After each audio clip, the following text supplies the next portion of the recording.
नीता नगरी is sponsored by खाता book. Business हुआ इजी। मैं बाद में दे दूं? देखिए, अब इनका शर्माने का दवा तो कोई है नहीं, लेकिन उधार वापस लाने का फार्मूला है। क्या?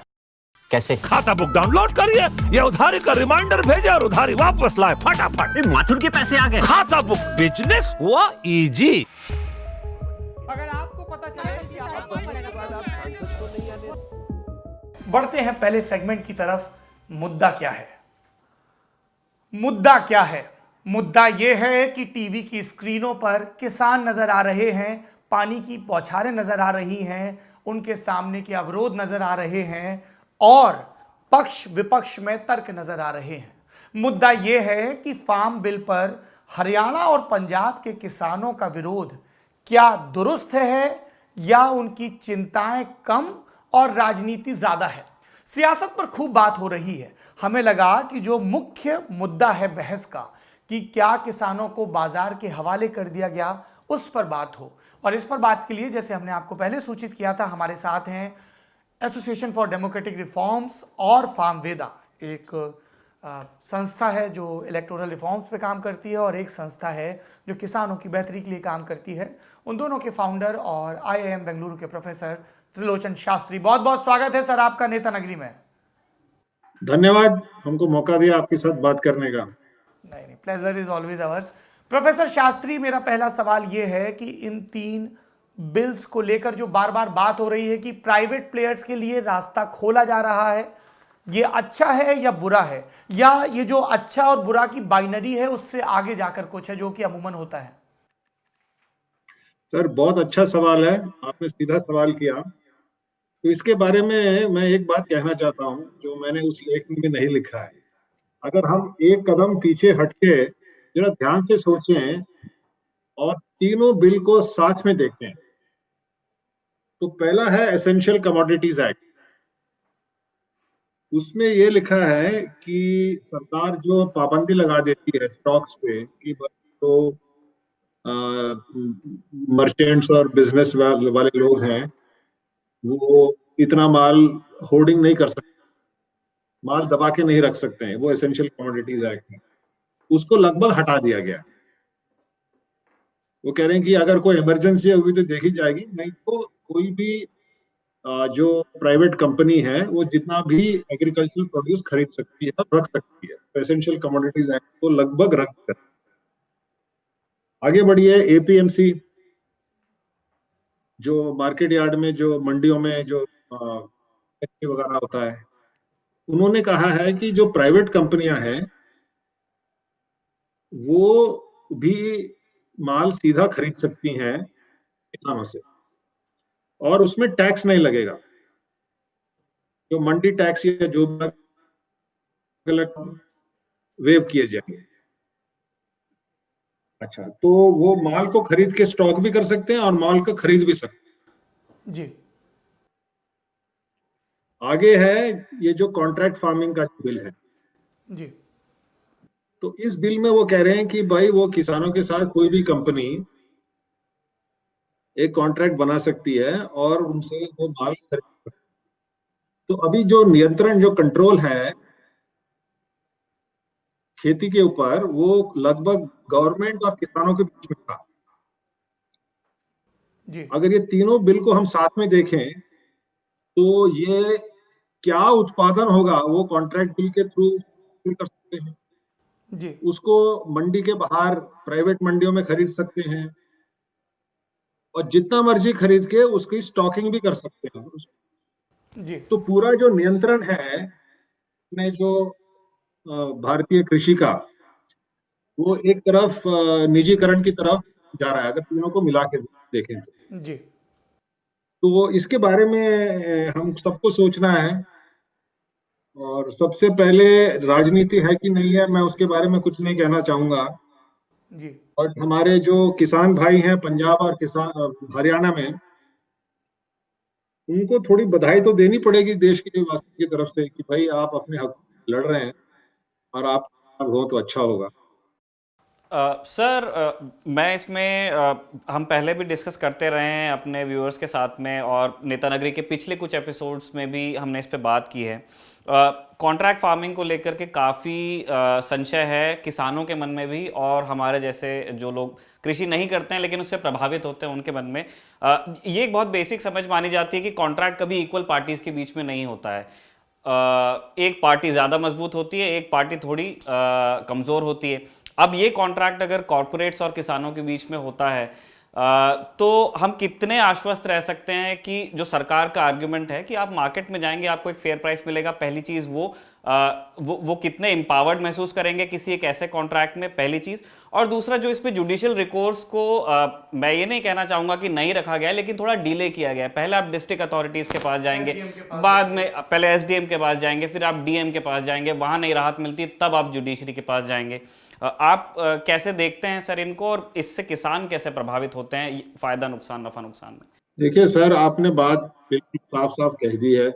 हाथी और चूहे के बीच में बराबरी का जो धंधा है नहीं हो सकता है। अभी आप ही के प्रोग्राम की तैयारी में मैं देख रहा था कि हमारे देश में औसत एवरेज किसान के पास 3 एकड़ से कम है, और उसकी पूरी साल भर की अगर हम आमदनी देखें कितनी कमाई होती है नेट, होगी 20, 25, 50, 70 हजार, ज्यादा नहीं होगी। और ये जो अब एग्रीकल्चर कंपनीज देख रही हैं, 10,000, 20,000, 30,000 करोड़ की कंपनियां हैं। अब वो लोग देख रहे हैं कि भाई मुनाफा है। अभी मैं एक उदाहरण देना चाहता हूँ, मैं कंपनी का नाम नहीं लूंगा। वो अभी नॉर्दर्न कर्नाटक में जाके 10,000 या 20,000 टन जो पैडी है उसका कॉन्ट्रैक्ट ले लेते हैं, खरीद लेते, रख लेते हैं, फिर उसकी पूरी प्रोसेसिंग करके अपने दुकानों में बेचते हैं, रिटेल स्टोर्स में, और उसमें बहुत पैसा कमाते हैं। मैंने पूछा, कहते हैं नहीं, अच्छा प्रॉफिट है इसमें। अब जो मामूली किसान है, छोटा किसान है, तो ऐसे बड़ी कंपनियों के साथ वो क्या नेगोशिएट करेगा, क्या उसके साथ डीलिंग करेगा, ये मुमकिन नहीं है। तो इसके बारे में हमको थोड़ा सोचना है। प्रोफेसर शास्त्री, आपके इस जवाब से ही मेरा अगला सवाल जुड़ा हुआ है कि सर, छोटे किसानों के हितों की रक्षा का क्या? बड़े किसान हैं, एपीएमसी में उनका हो रहा है। मैं जिस जगह से आता हूं, उत्तर प्रदेश या बिहार, जहां अभी चुनाव कवर करने गया था, वहां लोगों को ज़्यादा पता ही नहीं, और उनका साफ कहना है कि हमारी तो कोई सरकारी खरीद होती नहीं, हम तो अड़तियों के दिए रेट के भरोसे हैं। किसी भी बिल में और किसी भी प्रोटेस्ट में इन छोटे किसानों पर सबसे कम बात होती है, जिनकी जोत छोटी है। बिल्कुल बात सही है सर। वो तीनों बिलों में छोटे किसान के बारे में कुछ कहा ही नहीं गया है, और तो मतलब अलग कर दिया है, या उनके बारे में कुछ सोचा ही नहीं है। तो इसका आगे क्या तरीका होगा, सरकार को भी सोचना है, हम सबको भी सोचना है। मगर ये बिल जो है, इसके अंदर एक प्रोविजन होना चाहिए कि जो एमएसपी है, सरकारी जो खरीदारी है, मिनिमम सपोर्ट प्राइस, वो रहेगी और बढ़ती जाएगी, और वो चलता रहेगा। वो बिल में लिखें। अगर वो एमएसपी को घटाते जाएं और उसकी खरीदारी कम करते जाएं, तो फिर तो ये सारे किसान ये प्राइवेट सेक्टर के हाथ में आ जाएंगे। सर एक और चीज जो हम, ये जो सर ने कहा कि बिल में लिखा जाए, उस पे मैं आप कुछ बता रहे थे। बिल पे एक दिलचस्प चीज है, इंडिया टुडे की ही रिपोर्टर हैं, आई गेस पॉलमी साहा, उन्होंने जो प्रेस कॉन्फ्रेंस सरकार ने की थी, जिसमें नरेंद्र तोमर आए थे, जो कृषि मंत्री हैं केंद्रीय, और उनके साथ बीजेपी की और लीडरशिप ने भी, मतलब वो साथ में बैठे हुए थे। तो आखिरी सवाल उस प्रेस कॉन्फ्रेंस में यही था कि अगर आपकी इंटेंशन ये है, मनोहर लाल खट्टर कह रहे हैं ट्विटर पे कि अगर एमएसपी जाती है तो मैं राजनीति छोड़ दूंगा, और यही बात जब उनसे कही गई नरेंद्र सिंह तोमर से, तो उन्होंने कहा कि ये चीज पहले बिल में नहीं थी, इसीलिए अभी नहीं है। इस आर्गुमेंट में कितना वजन आप देखते हैं? और क्योंकि ये एक और बात है कि एमएसपी से सरकार एक तरह से मार्केट में इंटरवीन करती है, जहां से हमको धीरे धीरे पांव अपने पीछे खींचने हैं, जिस दिशा में हमने 1991 में हम आगे बढ़ गए हैं। तो इस डायकोटमी को आप कैसे देखते हैं? क्या ये कहीं क्लैश नहीं करता है? एक तरफ सरकार कहती है कि हम एमएसपी रखना चाहते हैं, फिर आपको मार्केट इंटरवेंशन कम भी करना चाह रहे हैं। मतलब आप रेगुलेटर भी हैं, आप बायर भी हैं, ये एक साथ कैसे फेयर प्ले करेगा? नहीं, तो गवर्नमेंट का काम होता है सर। गवर्नमेंट को तो खरीदारी करनी पड़ती है, और ये गवर्नमेंट इंटरवेंशन अलग अलग तरीकों से भारत में नहीं पूरे दुनिया में होता है। बड़ी बड़ी countries, America, European Union, Japan, हर एक जगह पे मार्केट इकोनॉमीज में भी एग्रीकल्चर में, कृषि में सरकार का इंटरवेंशन होता है, दखलंदाजी होती है और वो होना भी चाहिए जी। और आप कह रहे हैं उन्होंने आश्वासन दिया, बहुत अच्छी बात है, खुशी हुई सुन के, मगर उसको अमल करें, उसको बिल में डालें, क्योंकि जो विश्वास है काफी कम हो चुका है। कई सरकारों ने, इसी सरकार की बात नहीं कर रहा हूँ, कई सरकारों ने कई आश्वासन दिए और उसका अमल नहीं किया, तो उसका भरोसा तभी होगा जब आप काम में अच्छा है मगर आप करके दिखाइए।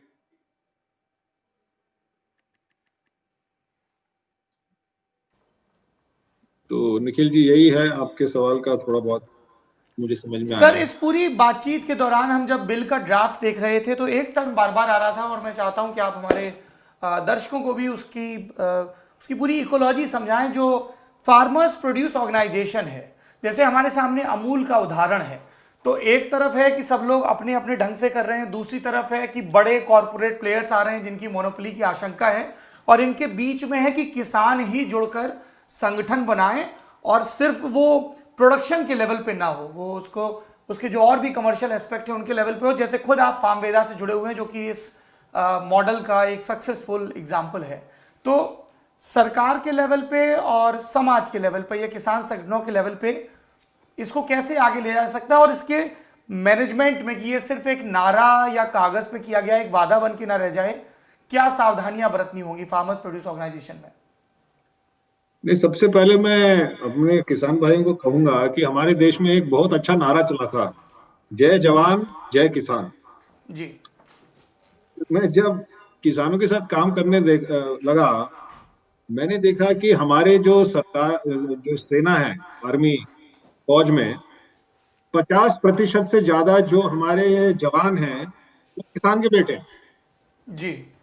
अब अकेला जवान क्या लड़ेगा, अगर हमारी जब उनकी संगठन बनती है और पूरा फौज बनता है तो हमारे विश्व में अपने फौज का एक नाम है और सबको गर्व है अपने फौज के ऊपर। इसी तरीके से अकेले किसान क्या करेगा, जब उनका जब संगठन बनेगा और वो साथ में काम करेंगे तो इसी तरीके से हमारे किसान भाई भी एक दर्जा प्राप्त करेंगे और एक शक्ति उनको मिलेगी। अब एफपीओ की बात है, एफपीओ जरूर बनाना है, वो बहुत लंबा सवाल है, मगर उसमें मैं ये कहूंगा कि सरकार के जो भी बीच में पाबंदियां हैं, रेगुलेशंस हैं, उसको हटाया जाए। जिस तरीके से उन्होंने प्राइवेट सेक्टर को खुला वो दे दिया है, उसी टाइप की पूरी आजादी एफपीओ को भी देना चाहिए, टैक्स एग्जम्पशन देना चाहिए, सारे इंसेंटिव्स मिलने चाहिए बिजनेस को सपोर्ट करने में, और तमाम जो रूल्स एंड रेगुलेशंस हैं एफपीओ में उसको थोड़ा रिलैक्स करना पड़ेगा, फाइनेंसिंग देना पड़ेगा, तो अपने आप मजबूत हो जाएंगे। और उसमें उसका नियंत्रण किसके हाथ में होगा? जी। एफपीओ का नियंत्रण जो है वो किसानों के हाथ में होगा। तो ढांचा ऐसे बनाना पड़ेगा कि वो किसानों से, किसानों के लिए, किसानों का, for the farmer, by the farmer, of the farmer, उस टाइप का एक लीगल स्ट्रक्चर बनेगा तो जरूर सक्सीड होगा एफपीओ, उसमें कोई डाउट ही नहीं है। किसान संगठन जरूर सक्षम होंगे। मैं बिल्कुल इन्हीं तरह की चिंताओं को लेकर हमारा सर आपसे आखिरी सवाल है। एफपीओ अपने विचार में थोड़ा अलग हो सकता है, पर वो डायरेक्शन जनरल उसकी वही है जो सहकारिता अभियान की थी। अब हमने ये देखा कि भारत में सहकारिता दो जगह हमको सक्सेसफुल मिलती है, महाराष्ट्र और गुजरात। बहुत बढ़िया कोऑपरेटिव वहां पे संस्थाएं हैं, बैंक्स चला रहे हैं, डेयरी चला रहे हैं, हर तरह का काम कर रहे हैं। हमारे बाकी स्टेट्स में वैसी सफलता नहीं रही है, इररिस्पेक्टिव ऑफ एडुकेशन। आप साउथ में भी जाएंगे, अच्छी पढ़ाई लिखाई है, पर सहकारिता उतना सक्सेसफुल कॉन्सेप्ट नहीं है। इस सोशलॉजिकल पर्सपेक्टिव से जब आप एफपीओ को देखते हैं तो कैसी संभावना आपको नजर आती है भविष्य में, क्योंकि सरकार करना तो चाह रही है। और प्रोफेसर शास्त्री, इसी में मेरा एक सप्लीमेंट्री सवाल यह है कि political patronage, that too of a dominant peasant caste, वो कितनी इंपॉर्टेंट है, चाहे एफपीओ हो, चाहे इस तरह के कोऑपरेटिव मूवमेंट हो, उनके सफल होने के लिए? जैसे हमारे साथी निखिल ने महाराष्ट्र और गुजरात का जिक्र किया, तो वहाँ के पाटीदार जब उसका हिस्सा बने, या जो मराठा हैं वो उसका हिस्सा बने, मराठवाड़ा बेल्ट के, तब हमें वो सफलता दिखी, और उसमें वो स्टेट गवर्नमेंट के लेवल पे, सुविधाओं के लेवल पर भी वो चीज़ नज़र आई। देखिए, बहुत अच्छा सवाल है। ये दूसरे राष्ट्रों में, राज्यों में भी जरूर हो सकता है, और लीडरशिप की जरूरत है। अभी जैसे गुजरात में कोई राजनीति नहीं है, थोड़ा बहुत तो हर एक जगह होता है, जी बट जो अमूल में है, अमूल जब बना तो कोई राजनीतिक पार्टी की दखलंदाजी नहीं थी। जी महाराष्ट्र में जरूर था, जी मगर मेरा तो ये मानना है कि राजनीति से अलग हटके एक किसान संगठन बने। जैसे अभी कोई प्राइवेट कंपनी है, बड़ी बड़ी मल्टीनेशनल कंपनीज हैं, उसमें कोई पॉलिटिक्स नहीं होता है।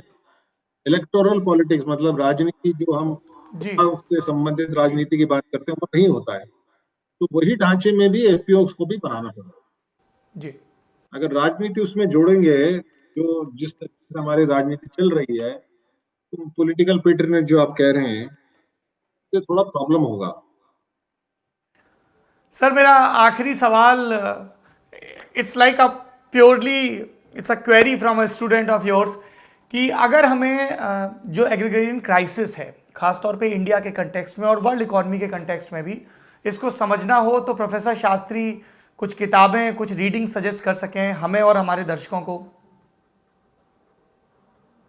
जरूर। एक तो है, अंग्रेजी में है अनफॉर्चुनेटली। जी जी एक है डॉक्टर कुरियन का, वर्गीज कुरियन का एक किताब है, आई टू हैड ए ड्रीम, जिसने उन्होंने संक्षिप्त रूप में अपनी बायोग्राफी लिखी है, और पूरा उसका डिस्क्रिप्शन किया है कि उन्होंने 50 साल में ये एफपीओ बनाने का काम कैसे किया। तो मैं अभी तो एक ही मैं बता सकता हूँ। एक है तुषार शाह का एक किताब है, कैटलाइजिंग कोऑपरेटिव्स। जी अब इनका किसी को बैठ के अलग अलग भाषाओं में अनुवाद भी करते। जी मेरे को आपसे एक छोटी सी शिकायत है सर, उस सौरभ जी। शिकायत को अब मैं बिहार चुनाव से फारिग हो गया हूं, दूर किया जाएगा कि आपके कोऑपरेटिव को चलाने को लेकर जो लेक्चर हैं, जो अंग्रेजी में उपलब्ध हैं, वो हिंदी में उपलब्ध कराए जाएंगे और लल्लन टॉप के प्लेटफॉर्म पर भी उपलब्ध कराए जाएंगे, ताकि ज्यादा से ज्यादा लोग उसका लाभ ले सकें। चलो, बहुत खुशी है कि आप लगे हुए हैं। थोड़ा समय जरूर लगा रहे हैं, बट अगर कर दें तो बहुत ही बढ़िया होगा। जी जी जी thank you so much professor Shastri, Neta Nagri में जुड़ने के लिए। Thank you so much. जय जवान, जय किसान, जय भारत, जय जवान, जय किसान और जय विज्ञान भी, क्योंकि जवानों को भी विज्ञान की बहुत ज़रूरत है, चाहे वो पोशाक के मामले में हो, चाहे हथियार के मामले में हो, और किसानों को भी वैज्ञानिक सोच की बहुत ज़रूरत है। उनको लगातार साइंटिफिक चीज़ें बताई भी जाएं और इस ढंग से बताई जाएं कि उन्हें लगे कि ये हमारे हितों के लिए है। Thank you sir. Sir, professor Shastri एक बिगर पिक्चर इस्टेब्लिश करते हैं, बताते हैं कि कैसे फार्म बिल्स की जो पॉलिटिक्स से हट करके, लेकिन मैं नेता नगरी को वापस अपने पॉलिटिकल एंगल कोर डोमेन में लौटाना चाहता हूँ। मैं ये जानना चाहता हूँ कि जिस तरह से सेंटर ने इसको एड्रेस किया है, ठीक है, ये हुआ है, नरेंद्र तोमर मिले हैं, उनके जो अफसरान हैं वो भी मिले हैं, पंजाबी में प्रेजेंटेशन मिले हैं, अभी भी वो कह रहे हैं 3 तारीख को बात कर लीजिए, ये ठीक है। और सरकार, जब हम ये बातचीत भी कर रहे हैं निखिल, तो फिर अपडेट आ रहे हैं कि बुराड़ी में जो ग्राउंड है वहां तक आने की इजाजत दे दी गई है, तो मतलब कुछ कदम पीछे हट रहे हैं और आप उस डिसेंट को एकोमोडेट करने की मतलब वो एक बैले अभी चल रहा है जिसको हम देखेंगे। मैं ये जानना चाहता हूं कि टाइम बहुत हो गया है, और मुझे पर्सनली ऐसा लगता है कि सेंटर ने इसको फटीग से एड्रेस करने की कोशिश की कि इनको करने दो, थक जाएंगे, ये थकेंगे, धीमे धीमे बैठ जाएगा। हाँ, एंड लेट्स बी ऑनेस्ट, ये इस बात को कहने में बहुत मतलब गुरेज नहीं होना चाहिए कि इस है, मतलब इस पंजाब सरकार का समर्थन है इस मूवमेंट। हाँ हाँ बिल्कुल है, ठीक है। It suits captain Amarinder Singh. देखिए, अमरिंदर सिंह को 2022 की शुरुआत में चुनाव फेस करना है। अमरिंदर सिंह के सामने जो एक, और जो कांग्रेस के सामने भी पंजाब में रहा है, कि अकाली दल ये कहा करते थे कि हम प्राइमरली रूरल पंजाब की पार्टी हैं और किसानों की पार्टी हैं।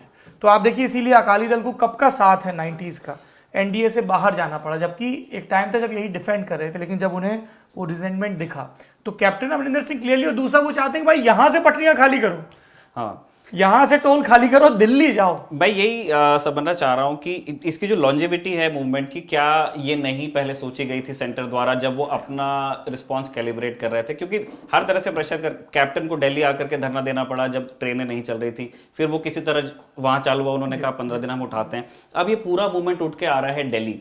तो कहाँ आपको ऐसा लगता है कि सेंटर ये काम कर लेता तो इस फॉलआउट से बच जाता, जितना इमोटिव पिक्चर्स हम देख रहे हैं बॉर्डर पे, पुल के ऊपर टीयर गैस चल रहा है? देखिए, जो प्रदर्शन कर रहे हैं उनको अगर हम मोटा माटी दो हिस्सों में बांटे निखिल, तो एक तो वो है जिनको जेन्युइन आउटरीच है, उनको लग रहा है कि उनकी जीविका का संकट है, या बहुत भदेस लहजे में कहें तो पेट पे लात पड़ रही है, तो वो आ गए हैं। फिर उसके बाद होता है दूसरा, जो उसके पीछे की पॉलिटिक्स होती है कि आप परसेप्शन के गेम को कैसे चेंज कर रहे हो।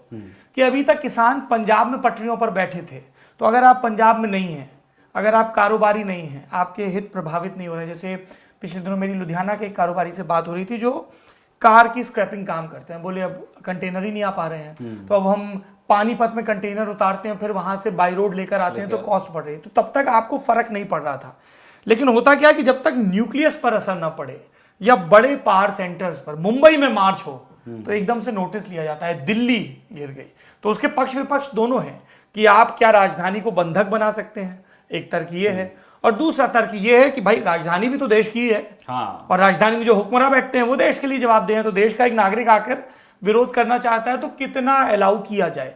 लेकिन जो एक विजुअल बनता है, विजुअल मीडियम है ना, आप आयरलैंड का विजुअल याद करिए, जो पूरा इमिग्रेंट क्राइसिस था यूरोप का और एशिया के उस हिस्से का, वो एक से एक फोटो में आ गया, है ना। तो विजुअल्स का जब समय है, तो आपको जब दिख रहा है कि फायर हो रहा है, बूढ़ी महिलाएं चपाती बना रही हैं, तो वो एक टॉकिंग पॉइंट बनता है, और अपोजिशन का जो खेमा है वो यही चाहता है। दूसरी बात जो आपने कही कि सरकार को इल्हाम था नहीं था, देखिए इसमें क्या होता है कि सीजन आते हैं मूवमेंट के भी और खेती के भी। तो अभी मेरी एक साथी से बात हो रही थी, तो वो यही बोले कि गेहूं बुक गया है, अभी पानी लगने में कुछ समय है, पानी की उतनी दिक्कत भी नहीं, तो एक 15-20 दिन का विंडो है जब कटाई चल रही थी और नहीं। और मुझे लगता है कि लॉन्ग रन में इसमें सरकार अगर एक आध कदम पीछे हटती है कि भाई ऑर्डिनेंस ही था ना, कानून है, ठीक है, हम उसमें एक आध संशोधन जोड़ देंगे, बातचीत, तो उसमें क्या होता है, यू बाई टाइम, तो फिर वो धीमे धीमे बैठता है मूवमेंट, क्योंकि अगला सीजन आ जाएगा खेती का। और अगर एक बार ऐसा हो जाता है कि इस कानून के रहते रहते खरीद वैसे ही हो जैसी पिछली दफा हुई थी, दाम कुछ बेहतर ही मिल जाए, तो फिर उनको लगेगा कि भाई ये तो अपने, बाद में आप भले ही उस खरीद के प्रोसेस से फेज आउट करें, पर फिलहाल government wants to buy time. और ये किसी भी क्राइसिस में होता है कि जब प्रदर्शन बिल्कुल सर चढ़ के आ जाए, तो आपकी पहली कोशिश होती है कि यार इसको डिफ्यूज करो, फिलहाल इसको खत्म करो, तो आप तुरंत कहते हो कि अच्छा हमें 15 दिन का समय दीजिए, आप बात करिए, हम आपकी मांगों को अकोमोडेट करेंगे, चर्चा करेंगे। तो वो एक की फिगर रहता है। चलिए, अब इसे पता चलने में ज्यादा वक्त नहीं लगेगा, जो आप कह रहे हैं सौरभ की खरीद से पता चलेगा कि वो कैसी होती है। खरीद का सीजन आ गया है अभी, खरीफ की फसल बिकने लगी है, रबी की बुआई चल रही है, बो दिया गया है, और तब हमें मालूम चलेगा कि जो सरकार सोच रही है वो हो पाता है या नहीं।